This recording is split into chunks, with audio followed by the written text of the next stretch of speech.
Have you ever looked at yourself and felt like you were not enough? Not because someone said it, but because somewhere along the way you started believing it. You compare yourself to people who seem ahead of you. You focus on what you lack, you replay your mistakes, and without realizing it, you begin to shrink.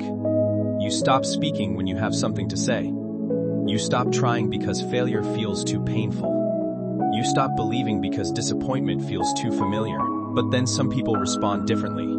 Instead of feeling less than everyone, they convince themselves they are greater than everyone. They stop listening, they stop learning, they stop growing.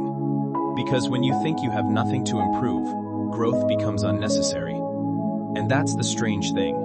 Both extremes keep us stuck. One says, I am too small. The other says, I am too big. But growth lives somewhere in the middle. Growth begins when you see yourself honestly. When you can admit your weaknesses without hating yourself. When you can acknowledge your strengths without worshiping yourself.